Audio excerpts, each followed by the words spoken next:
All right, everyone, welcome back to the show, and hello to everyone viewing this on YouTube. I am very happy to welcome on for the first time Mr. Malcolm Scovil. He is the founder of a great golf app called Imagine Golf that we're going to talk a little bit more about. Malcolm, it's so nice to meet you and to talk about your product. It's great to be here, and yeah, Adam, as you know, I'm a big fan of all things golf, and yeah, I wish we were on the golf course doing this, but it's okay. We'll get out there soon.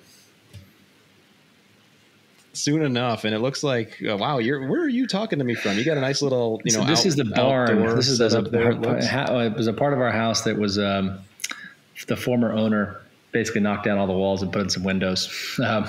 So we are nice. We're in San Mateo, California, which is south of San Francisco, and the sun is shining today. So, and I've got 9 holes after work. So it's so far, the day is getting better and better. Well, good for you. Good. I'm jealous of you. Well, let's talk a little bit about you first. I mean, obviously, listeners want to learn a little bit more about how you got involved in the game, as well as what brought you to the idea of Imagine Golf. I mean, absolutely. My origin story is really, Imagine Golf is a byproduct of my experiences both in and out of golf. But I grew up in Sanford, North Carolina, near Pinehurst, and spent 4 years in St. Andrews University, St. Andrews, Scotland, where I studied economics. And now I'm in the Bay Area, but I actually lived over in the UK for quite a while. But golf has been a part of that journey every step of the way. My first job that paid any money was working at the 1999 U.S. Open in Pinehurst, the year that Payne Stewart won it.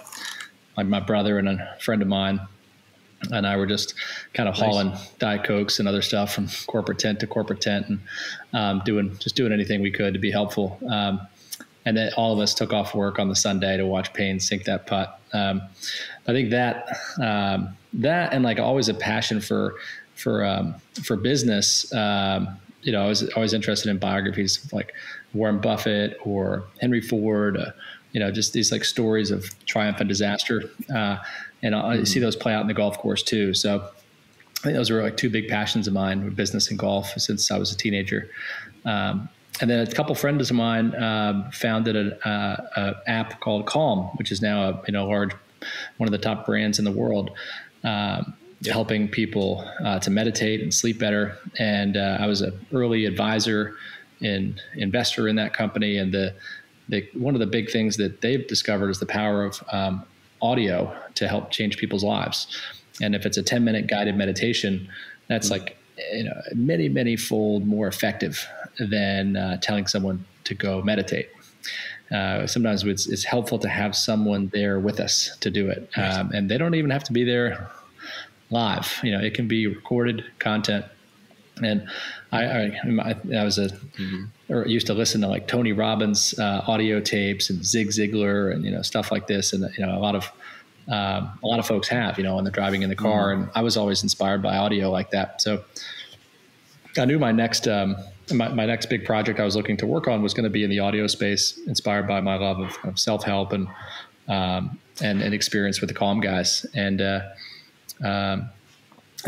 part of the reason for focusing on golf was, one, I love golf, but also I was playing around with a friend of mine and his 10-year-old son, and at Harding Park here in San Francisco. And his on the 18th hole, important moment in the match, over like not even a 3-foot putt. It was out of the friend zone, but it was a pretty short putt. The 10-year-old Sam said, he kind of pulled back from the putt. He was standing over it and he stepped back and he said, "I know I'm going to miss this. I know I'm going to miss it." And, the 3 older guys, his dad and me and another buddy of ours kind of standing around thinking, wow, we've all been there. But this was like, it's even at the 10-year-old, he was from birth almost like we're programmed to think we're going to screw up sometimes. Stage fright is the number one fear out there. And Sam missed the putt, and he was bummed out.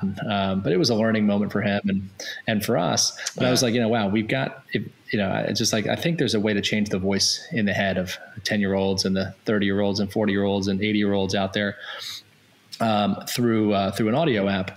And if Sam and millions of other golfers like Tiger used to do, had done some training, with this, like, okay, you're imagining yourself standing over an important putt. This is the new track that is played. Your default track is I'm going to mess up. Your new track is I make clutch putts. And so Sam, instead of like hearing some random part of his cerebral cortex, you're going to screw it up, he's changed the neurons and the connections in his brain and the synapses to think I make clutch putts. That's his new reality. And so that was a moment that was like, well, this is Imagine Golf, imagining yourself making the putt. So, so like we're trying to replace that stinking thinking in the minds of golfers. And one of the things about that, and then I'll shut up, is golf is such a great metaphor for life. And if you're standing over a 3-foot putt, or you're going into a job interview, or going to go talk to a girl or a guy at the bar that you kind of think is interesting to go talk to, that's the thoughts in our mind are what determines our success in those moments. So a lot of our lessons at Imagine Golf, it's these 3-minute daily audio lessons, are really about life as well as golf. That's really interesting. And I appreciate you giving that background, because as an avid guided meditation user myself, and Calm, by the way, the app that you mentioned is what I use. I would 100% agree that it becomes much easier as a practice when you have someone showing you how to do it. And so I'd imagine that, your background and your experience working in those types of situations really went into what became. Yeah, I think that almost everything is derivative, in the world. Is some of the best golf courses in the world are inspired by holes at other golf courses, or great products like an Instagram is inspired by another product. So certainly Calm is a big inspiration for us. And I think when you do use inspiration from some other businesses, it helps you to get started early on, and then, like with anything, it kind of it melds into something new and different. What we found about Calm is, in some days they're taking a 10-day meditation retreat and turning it into a 10-minute meditation. And we started out with books in the world of golf. So we took the top 100 books and we broke them down into 7-day courses. It's just 3 minutes a day. So every Sunday in the app, we roll out a new 7-day audio course, and we've done almost 100 books now. So there's there's hundreds of these 3-minute lessons, and they cover topics around, some of the books we featured in the app are Harvey Pinnick's Little Red Book, Jack's book, Golf My Way, Gary Player's book, Don't Choke. He also wrote a book called The Golfer's Guide to the Meaning of Life. There's pretty much every book you can imagine. Phil Mickelson's Secrets of the Short Game is featured in the app, and oftentimes there's like a mantra or a visualization exercise that goes with each of the 3-minute daily lessons. And we took inspiration from Aesop's fables to structure the 3-minute lesson. We chose 3 minutes because it's about the length of a song, and in the world of audio, songs are the most successful format. Like songs, most great songs have a story. So each of our 3-minute lessons and each of Aesop's fables has a story in it. So it could be like a story about how Jack Nicklaus and Gary Player and Arnold Palmer were in a hotel room earlier on in their careers, and one of them kind of jokingly threw a part of a blueberry muffin at the other one, and then he got pissed off and threw like his plate of eggs at the other one, and then like you had 3 of the greatest golfers in the world having like a food fight in a hotel room. And that might be the story in today's lesson, and that's written in one of Gary Player's books.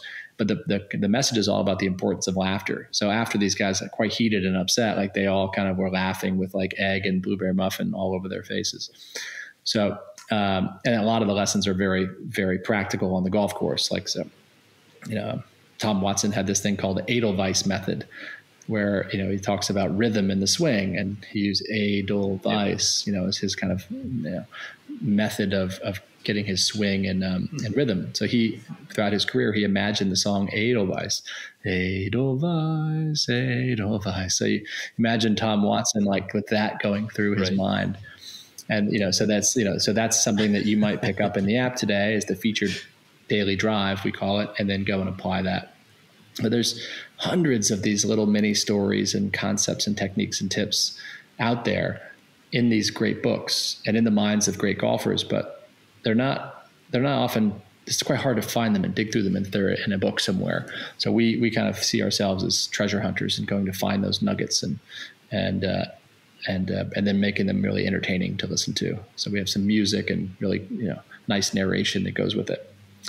So, but yeah, the goal of it all, Adam, is to help people play better. So that's our goal is 3 minutes a day, play better golf. And it's quite, we try to really make the tips practical and applicable. 3 minutes a day is nothing in terms of time dedication. Because I know sometimes, at least I felt when I wanted to go down the path of using a guided meditation app, it was a matter of, okay, when am I going to find time to do this? But 3 minutes a day, I mean, anyone has 3 minutes a day. And so I'd imagine that's, you've received a lot of positive feedback from that decision. Yeah, I think that's, there's like this in change, in any part of change in your life, it seems like there's always a first step, before getting married, you go on a first date and then a second date, and then like maybe you move in and then you kind of get engaged. And so for a lot of folks who haven't worked on their mental game, we've had over 300,000 folks download the app and thousands of 5-star reviews. It's really what's attracted them is that it's focused on the mental game. And you can go and get a golf lesson on your physical game, pretty much, every city in America. But there's not, the amateur golfer and many professional golfers aren't really investing time each day into the mental game. So we're trying to make it easy to get on that first rung of the ladder, go from 0 to 3 minutes. And it's an infinite increase for most people. And I thought there's something about the power of, as through meditation, consistency, like putting in a few minutes every day into changing your thoughts, learning some new skills and techniques that you can apply on your pre-shot routines, swing thoughts, visualization, how to handle this, really, really a very practical understanding of course management. These things, what we're hearing from folks consistently in the app, and there's it's kind of a social feature in the app where you can leave comments and reviews after each lesson, and folks are saying things they're playing the best round of their life. There's folks going from 12 handicaps to 5 handicaps who have been stuck for many, many years. As wow, actually there was a whole part of the game I just wasn't working on. One of the things we don't think a lot about as golfers is the decision making. What shot should I hit right now? Being very deliberate about that, is a very significant impact on a 10+ handicapper. So, it's and the folks that are scratch golfers, got a lot of high school golf teams and college golf teams using the app. They're like, look, we want an edge. We want more confidence in our team, and it's so that's it's been a great journey so far, and we're now figuring out how to keep expanding our impact and doing more stuff. Yeah, well, it sounds like a fantastic way to not only work on the mental side of the game. Apologies for the dog barking in the background. Listeners have heard him many times on episodes, but it's also a way of improving your game without even holding a golf club, which is something that a lot of people don't realize is totally possible. Yeah, I think that's that's absolutely right. I think there's a course in the app which we call the driver's license course, and it's like kind of the entry course. I don't know if you remember in the Calm app, it's like 7 days of calm. This is like I'm just opening it here to kind of highlight the stuff that's in the app, but it's the first day, again, each lesson is just 3 minutes long. First one is called Think Better, Play Better. And it's like a 3-minute introduction to key concepts of the mental game. Day 2 is course management. Day 3 is pre-shot routine. And it teaches one of the ideas that Pia Nilsson and Lynn Marriott teach in their book, Vision 54. Have you read that one? Vision 54 book? I have. I've heard of them, and I've definitely reached out, and I think Oh, we might be great. talking Oh, to them that's very great. soon, actually. So They it's are very an timely. incredible team based in Arizona, and I encourage anyone who really wants to work on their game, one, to buy their books. Vision 54 is one of the most famous, um, and also to go to their academy. They have some immersive, like, on-site experiences in Arizona that I've heard really, really good things about, and looking forward to doing myself. But they have a concept of the think box and the play box, which most amateur golfers have never heard of. But it's, you stand behind the ball, you look at the target, and you think about what you're going to do. You identify the obstacles, and you really are picturing your shot. You cross the decision line, and then you step into the play box, and then you execute. And it's something you do consistently. And the biggest thing we found is, if it's helping players play better, is if you want to play more consistently, which is what we hear most amateurs want to do, the secret is to have a more consistent pre-shot routine. So if you consistently do the same thing before the shot, you are more likely to consistently do the same thing during the shot. Again, a little bit counterintuitive. Day 4 is a concept called take dead aim that Harvey Pinnock popularized, and a lot of the Texas golfers like Jordan Spieth, talk about. Then there's a section on post shot routine, which is a 5-minute course. One on first tee jitters, and then day 7 is on practice. It's really a crash course in how to practice.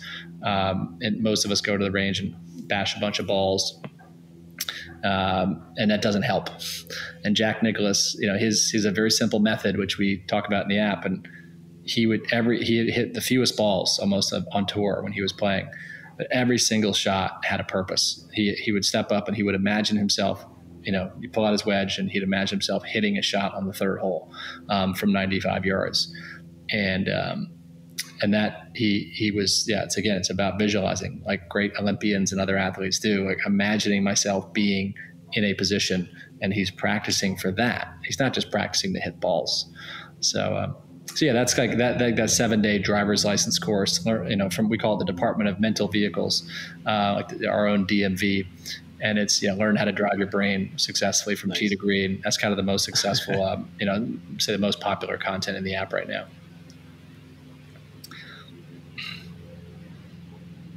That's excellent, and it's definitely something that anyone can get into. It sounds like it's an easy interface to use as well. You can go out to imaginegolf.com, listeners, and learn a little bit more, not only about the app, but also takes a look at some screenshots, and you can go out and download the app right now on your smartphone. Malcolm, what was the biggest challenge in developing the app? It's all mental. I think that's funny you asked that question. I think the biggest thing is actually, Gary Player talked about this. He recently did a 7-day course with us inside the app, and he talked about the what if limitation. And he had a period in his life where he's like, what if modern air travel would have been around? Like, I would have won more majors than Jack. Or what if my ball didn't bounce into that trap? And he says it really limits us. But I think when you're building a new company or a new product, you're like, what if this doesn't work out? What if people don't like it? What if we can't we can't get the content right, or it's too expensive, to do the marketing. So I think that was probably the biggest challenge in the early days. And the second piece is, I think that really helped get over that is I spent a lot of time, I had over 100 calls with folks who, when we were developing the app, golfers around the US. And, we kind of ran some ads and started talking to folks not about the app, but about why they play golf and what are their aspirations as golfers, what are their challenges as golfers, and we didn't come to it with a prescriptive. The app should do just exactly this. It was more like, let's learn and be open-minded, and I think that was really helpful in getting past that what if. Because after the 10th or 12th call, I was talking to John in Florida, and it's it's very clear that John wants more, more help, more guidance, and it's clear that he's looking for help focusing on the back nine. So I'm like, okay, great. He's like he plays a great front nine, but he loses focus on the back nine. So he's looking for a solution for that. So I'm like, okay, wow, we can help John. and then, talk to, to someone else in Wisconsin, to Sue in Wisconsin. And, she's a professional golf. She's a PGA teacher, and she's looking for something for her students around the mental game. So I'm like, great. We've actually, we're going to help something that helps to complement PGA teachers and the work they're doing. So that just anybody out there who's starting something new or building something, you got to get out of our own head. And the best way to do that is to talk to people, and talk to them about their problems, and what's going on in their life. And also just is crazy. It's just